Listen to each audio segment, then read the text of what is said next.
Hey G.I. Joe fans, Joe Motion Videos 82 here.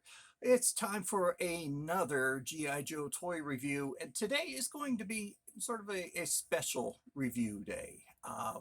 We are going to be looking at a Masters of the Universe figure, the only one that I have, as well as looking at a um, Black Major Cobra Bat.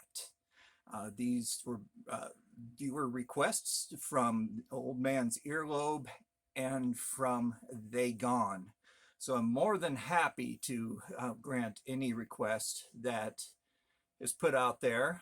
There was another request for the movie Baroness, but that will come at a later date next month, more than likely, since she's not really creepy or fits in with this month's theme.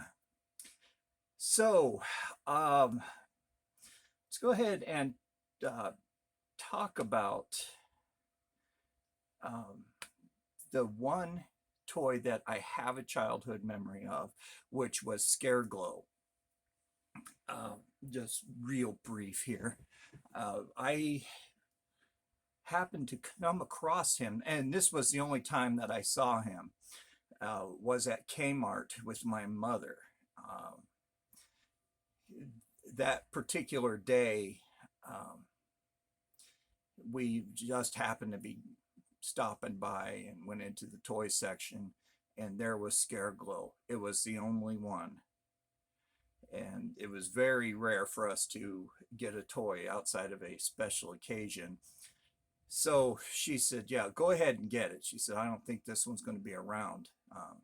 She has an eye for stuff like that. So we went and got it. She said, make sure you share it with your brother. And of course I was going to share it with my little brother. I mean, he and I had many epic battles with these, not fighting over, playing. Scareglow, yes, we still have him. My brother has him now. I passed the Masters of the Universe down to his kids, since they were half my brothers, so that they could enjoy them. So yeah, we did have the original Scareglow. On ours, he got some discoloration. I don't know if it was from the black paint or from being stored in a garage that got 120 plus degrees in the summertime. But when I realized they were out in that garage, I brought him in the house. So he has some marks on him that kind of decreased the value on him. But this was one of the more rare figures, and he did eventually. This is towards the end of what would we refer to the vintage line of Masters of the Universe. But he is complete. Still has his cape and his staff, which was the staff was reused from Castle Grayskull. So let's go ahead and take a look at these figures. I've been pretty anxious to do a review on Scareglow and the two Halloween bats that I have. The bats I purchased from a gentleman down in Tucson. He makes these himself. He doesn't. I shouldn't have said Black Major. It's Black Major style. A custom. These are custom bats where he actually takes the real action figure. As you can tell, the plastic is what Hasbro used. It's a heavier plastic. It's not what a lot of the customizers are using. And he just repaints them and slaps a new sticker on it, which he designed, I believe. And you come up with a whole new figure. He does an excellent job on these. When I bought these, I got in early. So I think I paid around $18 each for them, which if you look at the price on them now, I mean, you're looking at $35 to $45. So I'm glad I got in on the ground floor of these guys. So let's go ahead and take a look at these figures. So thank you, Old Man's Earlobe, and thank you very much, Dagon, for your requests of these action figures. It definitely does fit in with the theme. Yeah, without any further ado, let's go ahead and get into this. I could talk all day about these guys. Scareglow just brings back so many good memories. So hold on. All right, here he is.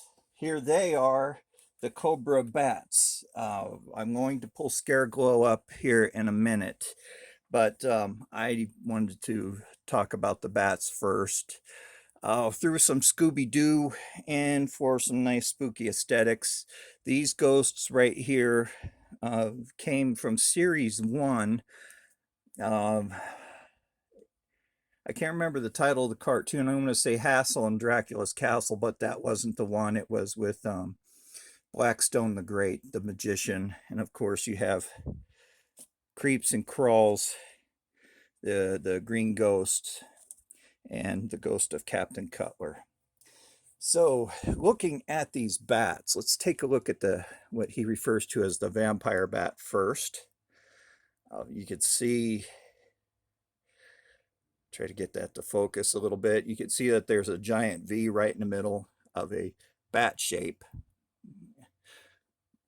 So this is perfect. It's a bat and it's a vampire bat. So these are the guardians for me, the guardians of Mindbender's castle, or Castle von Mindbender. He did everything up in this clear metallic paint.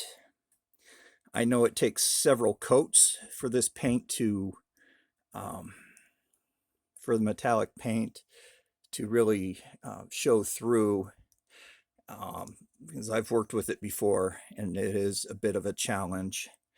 The same accessories come with it. So you have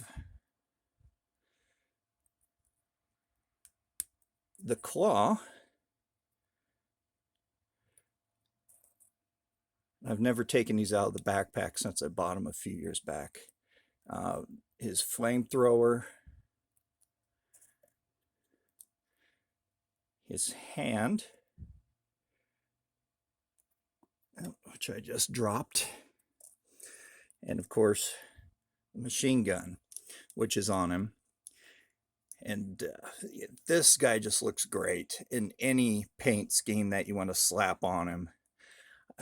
Excellent figure. This gentleman does great work on these. I'm glad that he reuses bats. I think the reason why the prices are going up, not only supply and demand, but the price on bats are going up as well. So of course he's going to have to raise the price to offset the cost and to make a little profit as well.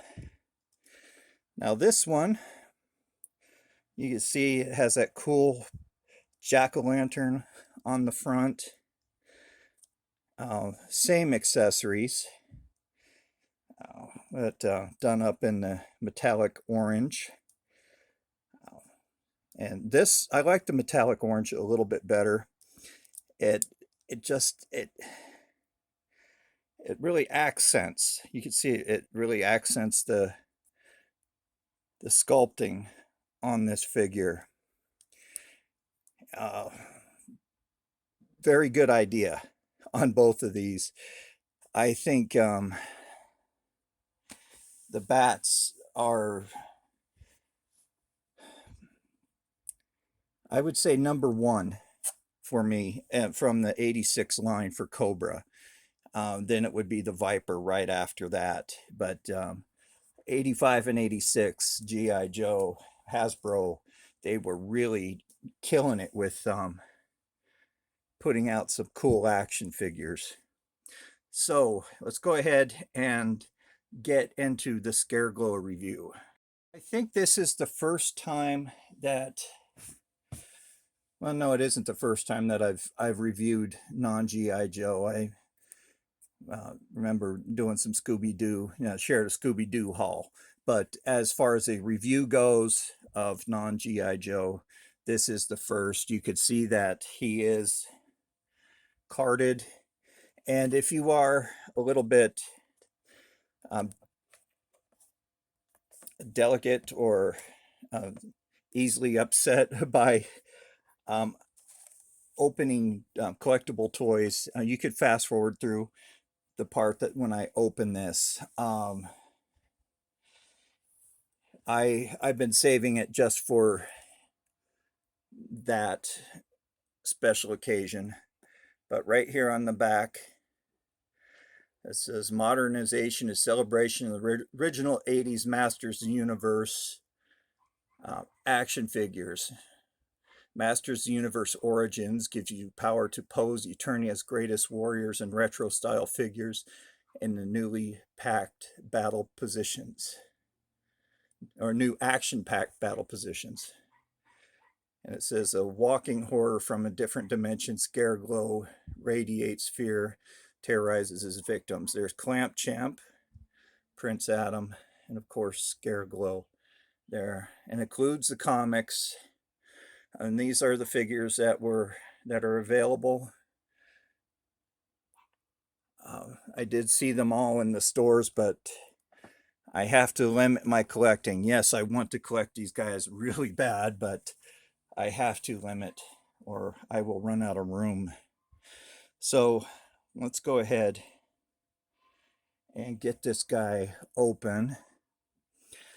Let's use my little scalpel here. I'm going to try not to cut myself and the comic.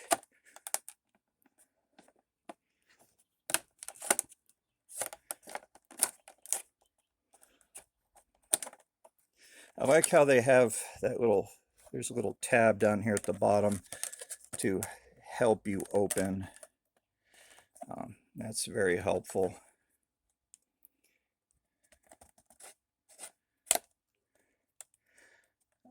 I remember watching an episode with of My Side of the Laundry Room. If you guys haven't checked out his channel, head on over. Rob is a really good guy. But he was unboxing a viewer donation and accidentally cut himself. So that has made me hyper aware of the situation. At least this would be a nice clean cut since it's a scalpel. No pun intended. So let's go ahead and pop him off the card.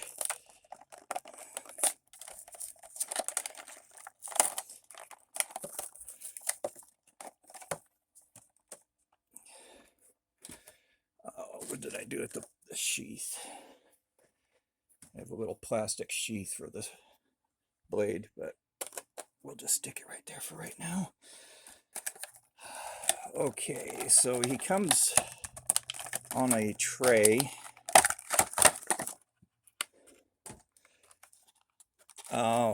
Okay, not quite what I was expecting here. This guy is pretty different.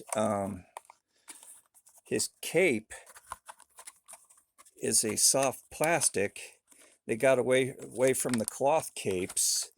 I guess that cuts down on cost. Cheaper to mold, I guess. Okay, let me pause the camera because they have these locked in pretty good. All right, so let's go ahead and turn the flash off on this. There you go. Scare Glow at his very best. This is pretty cool.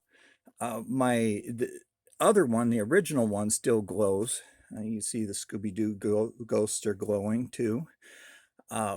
So that play feature on the vintage, if you're wondering, does not go away.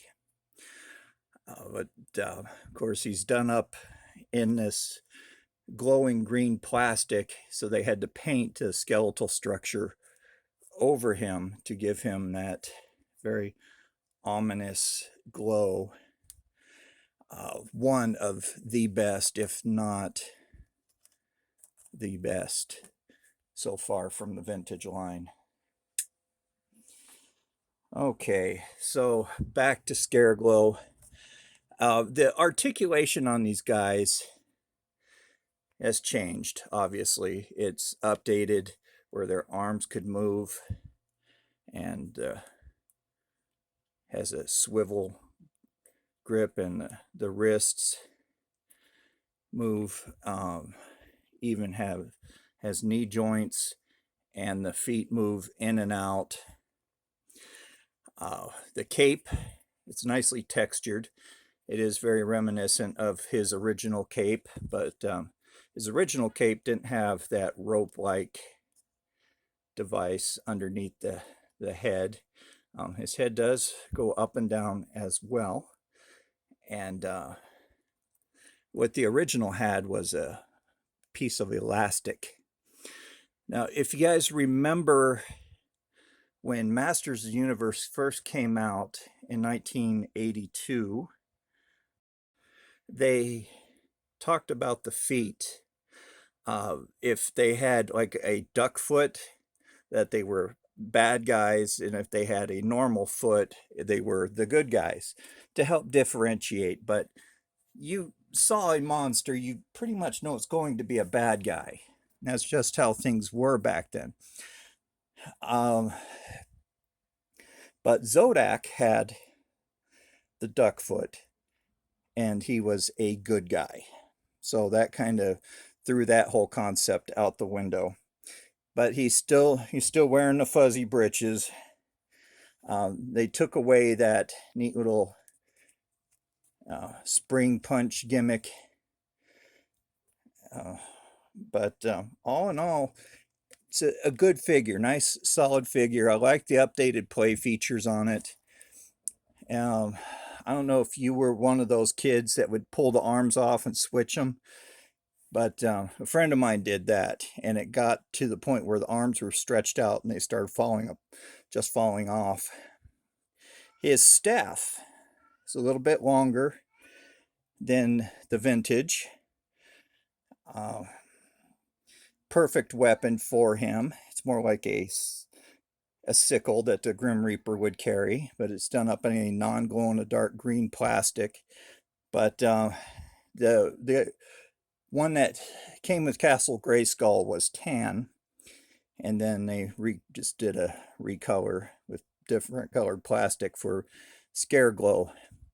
But for you guys that don't know what this part is, it's used for combat. For one, to keep your hand from sliding up into the blade, and also to keep any liquids, to put it delicately, that may be on the blade from combat from running down the pole and making it slippery.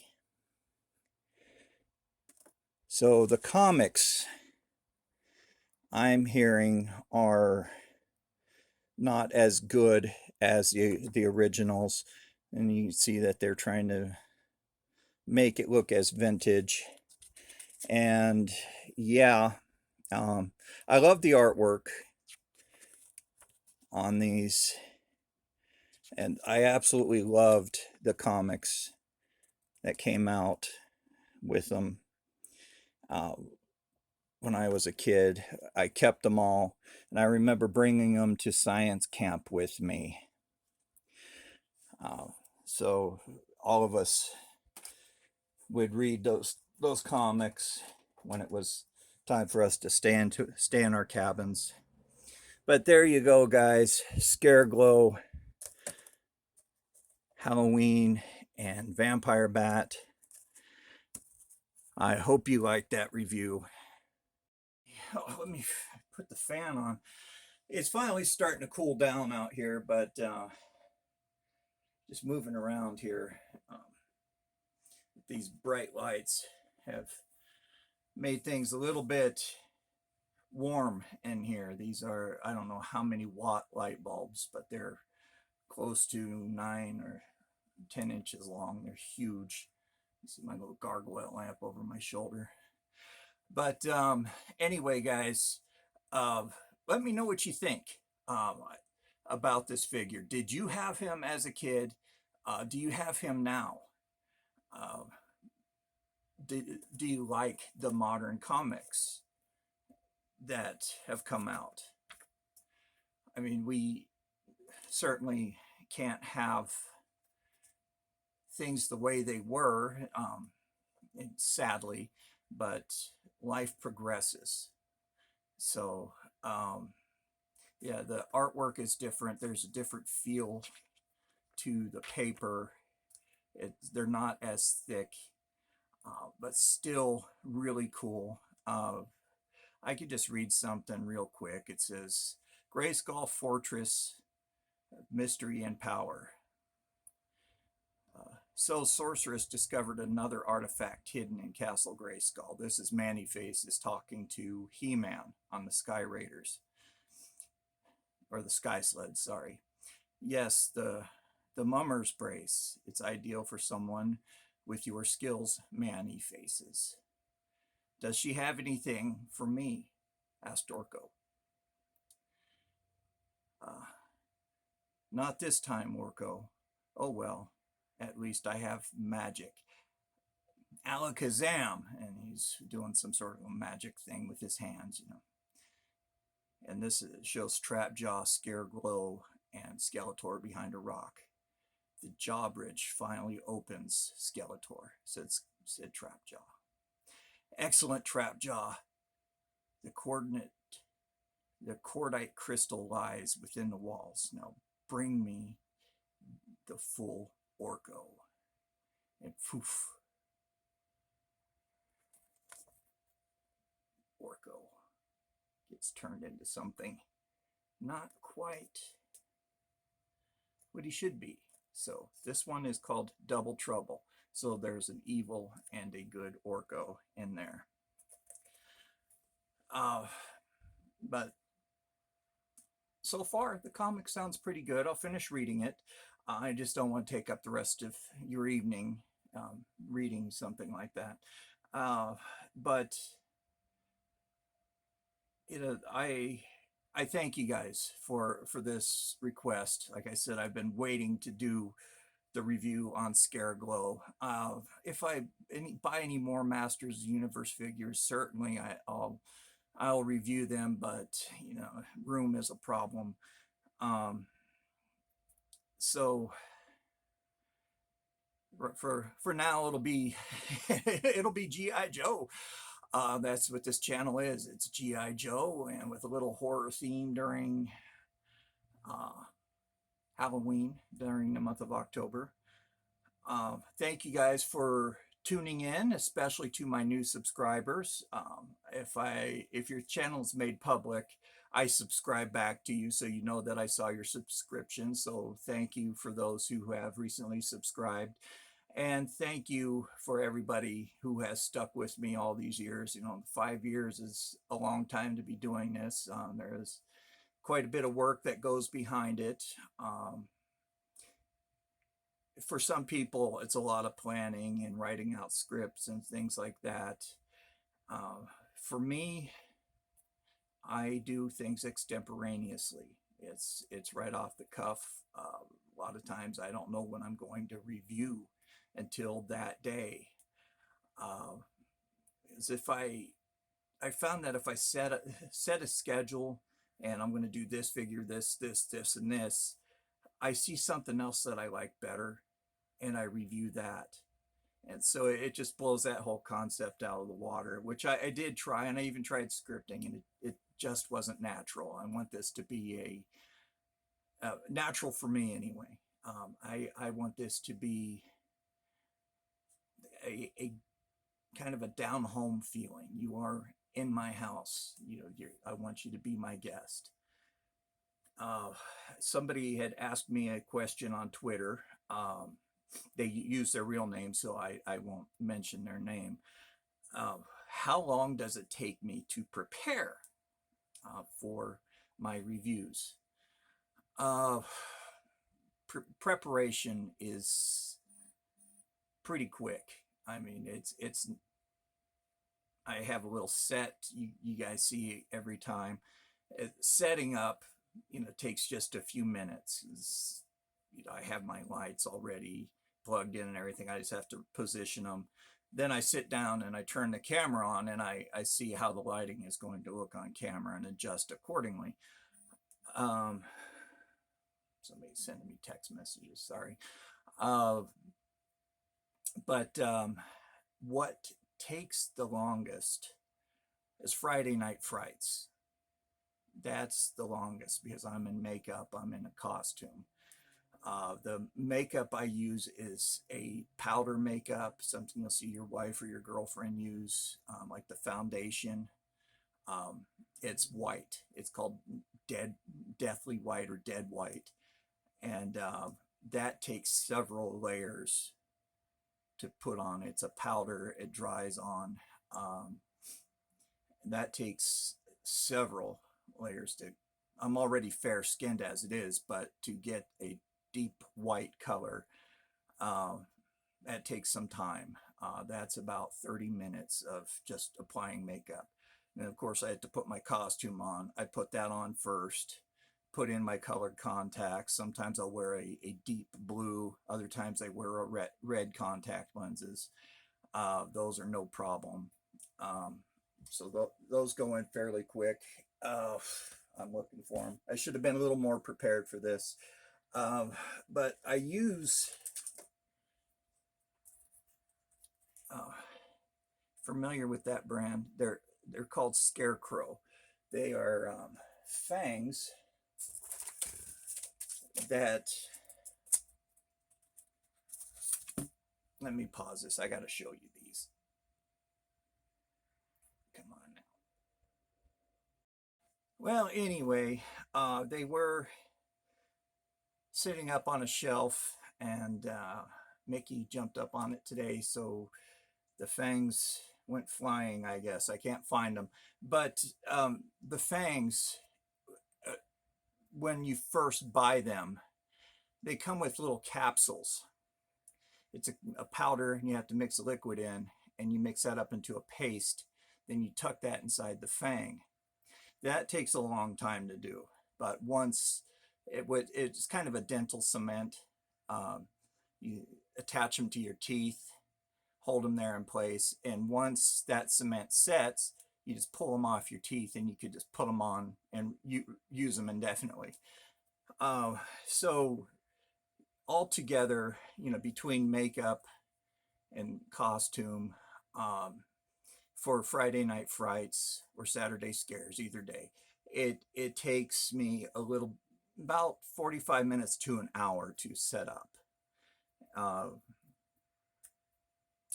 And then again, reading, I just pick something out of the book. I don't have any pre-planned chapters to read, but yeah, the longest part is the editing. If I need to add sound effects, or if I need to go back and cut and move images around, that sometimes takes a while. And of course, uploading takes a long time. That's about an hour to upload a video. So yeah, there's a lot of work that goes behind it, but it's a labor of love. I certainly enjoy this. I enjoy talking to all of you and hearing your comments. So thank you guys once again very much for tuning in, for subscribing. Everybody who subscribes is eligible for a giveaway. And I do give out really good prizes, so stay tuned for that. My next giveaway will be when I reach 700. So you guys take care, stay safe out there. Remember, Triple S safety, sanitize 6 feet, wear your masks where mandated, social distance where mandated, always wash your hands. That's a given. When you come home, wash your hands. Just number one line of defense from getting sick is hand washing. If you haven't been vaccinated yet, speak to your family and your doctor about doing it. See if it's right for you. If you don't want to get vaccinated, please at least wear your mask in public. That way you don't get sick and spread it to other people. Or, I just don't want to see you guys get sick. That's plain and simple. I know it's having survived COVID. I know it's not fun. And that's the only way we're really going to beat this, guys, is if we get the vaccination and do our part. Like I said, if you don't want to vaccinate, that's fine. But please just, wear your mask. I feel that it's our duty as human beings to take care of one another, and it's also the decent thing to do. It's a neighborly thing. So anyway, you guys take care. Remember, be kind to everyone, especially during these crazy times. A little bit of kindness does go a long way, and especially be kind to animals. They know nothing but unconditional love. And speaking about unconditional love, I have to talk to Mickey about jumping up on the shelf, which he knows he shouldn't, and ask him where he put my fangs, because I need them for tomorrow night. Mickey. So anyway, we'll talk to you guys later. Stay tuned for another G.I. Joe toy review coming up next week, and Friday Night Frights, of course, coming up on Friday or Saturday. So until then, we'll talk to you later. Stay safe. Bye-bye.